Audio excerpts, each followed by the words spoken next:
Le Commonwealth est né des cendres de l'Empire britannique après la Seconde Guerre mondiale. La grande majorité de ses 56 membres sont d'anciennes colonies britanniques.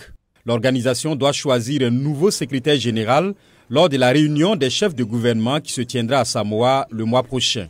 Lors d'un récent événement organisé à la Chatham House de Londres, il a été demandé aux 3 candidats à ce poste, tous originaires d'Afrique, s'ils étaient favorables à l'idée que la Grande-Bretagne verse à ses anciennes colonies des réparations pour la traite transatlantique des esclaves et d'autres atrocités commises dans le passé.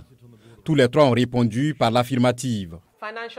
Les réparations financières sont une bonne chose. Cependant, la conversation s'oriente maintenant vers d'autres réparations en nature. Dans un cas comme dans l'autre, c'est très bien, mais je suis pour les réparations. La question de savoir si le Commonwealth a un rôle à jouer dépendra des chefs de gouvernement. Le Commonwealth a un rôle à jouer parce qu'il s'agit d'une question qui concerne plus de la moitié de ses membres. C'est une cause noble qui doit être défendue par les États membres.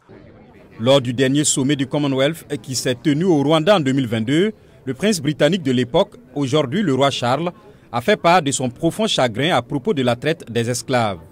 Mais la Grande-Bretagne a rejeté toute forme de réparation.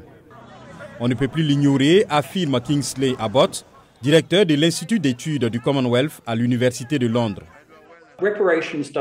Les réparations ne se limitent pas à une compensation monétaire en vertu du droit international.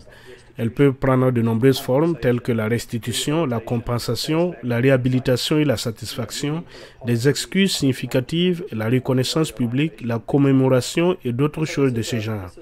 Il s'agit donc d'une conversation essentielle et permanente qui, je pense, restera une priorité de l'agenda international. Le Commonwealth a donc naturellement un rôle à jouer.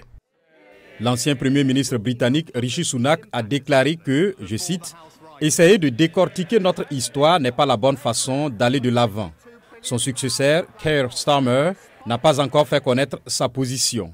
Mais la pression va probablement s'accentuer lorsque les représentants de la Grande-Bretagne et de plusieurs de ses anciennes colonies se réuniront sur un pied d'égalité lors du sommet du Commonwealth le mois prochain.